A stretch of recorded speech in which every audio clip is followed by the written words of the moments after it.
প্রিয় শিক্ষার্থী, আসসালামু আলাইকুম। যারা আমার ফেসবুক ফ্রেন্ড আছেন, যারা আমাকে দেখছেন, এবং অভিভাবক বৃন্দ, ক্লাসটা সবসময় শেয়ার করে আমার সাথে থাকবেন, সবাইকে ধন্যবাদ জানিয়ে শুরু করছি। আমরা দ্বিতীয় পার্টে আলোচনা করছিলাম সংক্ষিপ্ত গঠ, এবং তৃতীয় পার্টে আলোচনা করছিলাম সংক্ষিপ্ত মধ্যক নির্ণয়, সারণী থেকে মধ্যক নির্ণয়। এখন আমরা আলোচনা করব সারণী থেকে প্রচুরক নির্ণয়। সারণী থেকে প্রচুরক নির্ণয়, সারণী থেকে আমরা প্রশ্নটা ঠিক এভাবে হয়: গ নাম্বারের প্রশ্নের মধ্যে ভাগ খ নাম্বারের প্রশ্নের মধ্যে এটা আসে। আমি খ নাম্বার দিয়ে দিলাম সারণী সারণী হতে প্রচুরক নির্ণয়। তাহলে আমরা করব প্রচুরক নির্ণয় সারণী তৈরি করা হলো। তাহলে আমরা আমাদের সুবিধার জন্য, আপনাদের সুবিধার জন্য, যাতে ভিডিওটা লং না হয়, একটু শর্ট হয়, সেজন্য আমি উদ্দীপকটা তুলে রেখেছি। উদ্দীপক ছিল শ্রেণী ব্যক্তি গণসংখ্যা। শ্রেণী ব্যক্তি যেগুলো দেওয়া ছিল এবং গণসংখ্যাটা দেওয়া ছিল, এটা উদ্দীপক হতে পারে। উদ্দীপকটা আমরা তুলে রাখছি। এই উদ্দীপক থেকে আসতে পারে সারণী হতে প্রচুরক নির্ণয়। তাহলে আমরা লিখবো প্রচুরক নির্ণয়ের সারণী তৈরি করা হলো। যতটা এখানে কলাম ছিল, অর্থাৎ এই আমরা কলাম, এগুলোকে সারি বলবো, আমরা এই সারিগুলো আমরা লিখে রাখবো এবং 3টি কলামে আমরা ভাগ করব। তাহলে দেখি আমরা কলামগুলো আর সারিগুলো একটু এঁকে নিই। 8টা সারি আছে আমাদের এখানে, 8টা সারি আমরা করে নিব।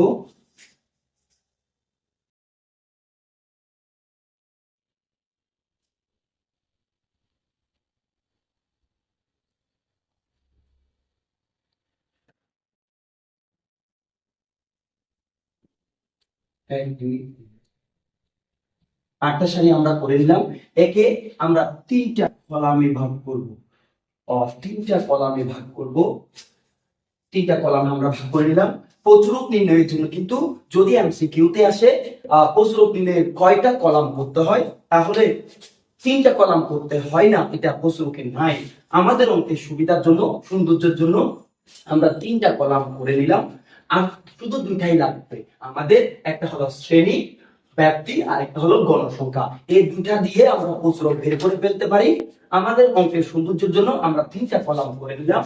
একটা হলো শ্রেণী ব্যক্তি, শ্রেণী শ্রেণী ব্যক্তি, গণসংখ্যা,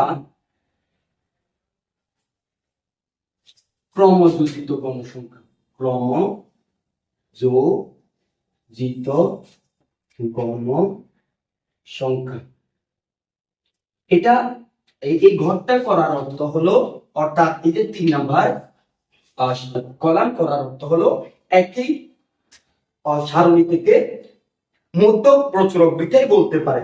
সেজন্য আমি কি করে নিলাম, আলাদাভাবে আপনাদের বোঝার সুবিধার জন্য আলাদাভাবে মধ্যক, আলাদাভাবে প্রচুরক, ওইটা আমি করতে চেষ্টা করেছি আপনাদের বোঝার সুবিধার জন্য। তাহলে আমরা এটা যদি মধ্যক এবং প্রচুরক বলে একই কলাম, একই সারি দিয়ে আমরা করতে পারবো। যেহেতু আমরা তৃতীয় ক্লাসে মধ্যকটা করে ফেলেছি, তৃতীয় ক্লাসে এখন আমরা যেহেতু প্রচুরক নির্ণয়, আমরা 3টা কলাম করে নিব। শ্রেণীগুলো আমরা দেখে উদ্দীপক থেকে লিখে নিব।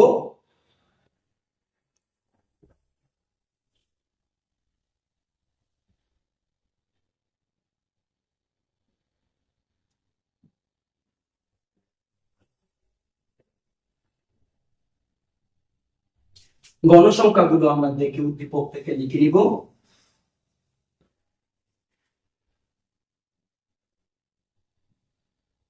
ক্রমযোজিত ঠিক সেম ভাবে আমরা করে নিব, যেহেতু প্রথমটা বসাবো, এর পরের ধাপ গণসংখ্যার সাথে যোগ করে বসাবো। 8 আর 6 যোগ করলে 14, 14 সাথে 10 যোগ করলে 24, 24 এর সাথে 12 যোগ করলে 34 হয়, 34 এর সাথে 5 যোগ করলে 41 হয়, 41 এর সাথে 7 যোগ করলে 48 হয়, 48 এর সাথে 2 যোগ করলে 50 হয়। তাহলে এটা ক নাম্বার প্রশ্ন আসতে পারে, ক্রমযোজিত গণসংখ্যার সারণী তৈরি করো বা নির্ণয় করো, তখন আমরা এতটুকু কাজ করলেই হবে। শেষ যদি বলা হয় ক্রমযোজিত গণসংখ্যার সারণী তৈরি করো, এই ক্রমযোজিত গণসংখ্যার সারণী তৈরি করা হলো। এখন এটা থেকে আমরা প্রচুরক করব। প্রচুরক কোনটা? যে সারির কলামের মধ্যে, যে সারির মধ্যে প্রচুর আছে সেটাই হলো প্রচুরক শ্রেণী। গণসংখ্যা এখানে প্রচুর আছে, এই শ্রেণীতে যেহেতু 12 সবচেয়ে বেশি, সেহেতু এটাই হলো প্রচুরক শ্রেণী। মোস্ট ইম্পর্টেন্ট, এটা প্রচুরক শ্রেণী হলো এটা। তাহলে প্রচুরক শ্রেণী, আমাদেরকে প্রচুরক শ্রেণী থেকে প্রচুরক বের করতে হবে। যেহেতু এখানে প্রচুর আছে, তাহলে এটাই আমরা প্রচুরক শ্রেণী ধরে নিব। তাহলে আমরা জানি বা জানা আছে, তোমরা জানো, যে যেটাই পাবে আমরা জানি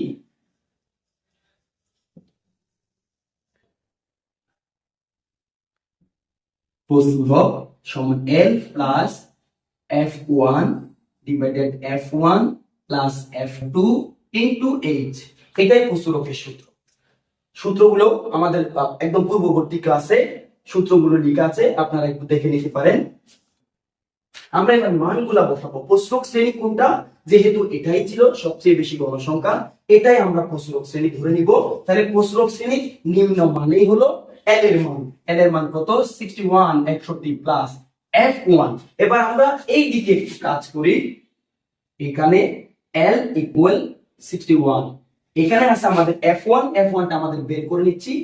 F1 সবচেয়ে বড় বেশি গণসংখ্যা যেটা আছে, এটার থেকে যখন আমরা উপরের গণসংখ্যা বিয়োগ করব, F1 আমরা পেয়ে যাব। তাহলে 12 মাইনাস 10 ইকুয়াল কত? 2। F2 আমরা কিভাবে পাবো? F2 ইকুয়াল সবচেয়ে বেশি গণসংখ্যা যেটা ছিল, যেটা প্রচুরক শ্রেণীর গণসংখ্যা, এটার থেকে আমরা নিচের শ্রেণীর গণসংখ্যা বিয়োগ করব। -5 ইকুয়াল 7, H ইকুয়াল 10 শ্রেণী ব্যবধান। তাহলে এই মানটা আমরা এবার বসাই দিব এখানে। 2 ডিভাইডেড 2 প্লাস 7 ইনটু H, শ্রেণী ব্যবধান হলো 10। শ্রেণী ব্যবধান আমি বলেছি যে এই যে 31 থেকে 40 পর্যন্ত ব্যবধানটা কত? 31 থেকে 40 পর্যন্ত ব্যবধান হলো 10, বা প্রত্যেকটা ব্যবধান এখানে 10 করে হয়, সেজন্য শ্রেণী ব্যবধান S ইকুয়াল 10 হবে। এবার আমরা কাজ করব 61 প্লাস, আগে গুণের কাজ করতে হয়, 10 দিয়ে এটাকে গুণ করতে হবে, 20, 7 আর 2 9, তাহলে 61 প্লাস, এটা দিয়ে আমরা এটাকে ভাগ করব, আগে ভাগের কাজ। তাহলে 20 ভাগ 9 ইকুয়াল 2.22, অর্থাৎ 2.222। তাহলে আমরা যোগ করলে পাই 63.22। এটাই আমাদের কাঙ্ক্ষিত ফল, অর্থাৎ প্রচুরক। তাইলে আমরা আবার একটু রিভিউ করি বা কথাটা ফটোকপি করে নিই। যেহেতু যেটাই করেছি ওটাই আমাদের নির্ণয় মান। যখন সারণী থেকে প্রচুরক করতে বলবে, আমরা আগে এই কথাটা লিখে নিব, প্রচুরক নির্ণয়ের সারণী তৈরি করা হলো। সারণীটা আমরা লিখে নিব, যেহেতু এখানে কলামগুলা আর সারিগুলো আমাদের দেওয়া আছে, যতটা আছে 8টা আমাদের সারি দেওয়া আছে, 8টা সারি আমরা এঁকে নিলাম, সারিগুলোর শ্রেণীগুলো আমরা বসিয়ে নিলাম, গণসংখ্যাগুলো বসিয়ে নিলাম। এতটুকু দিয়েও আমরা প্রচুরক করতে পারবো। অনেকটা সময় দেখা যায় একই অঙ্কের মধ্যে প্রচুরক এবং মধ্যক দুইটাই বলতে পারে, সেজন্য আমরা ক্রমযোজিত গণসংখ্যার সারণীও তৈরি করে নিয়েছি। অনেকে বলতে পারে, স্যার এটা তৈরি করলে কি অঙ্ক হবে কি হবে না? অনেকে দ্বিধাদ্বন্দ্ব থাকে। অবশ্যই 100% হবে।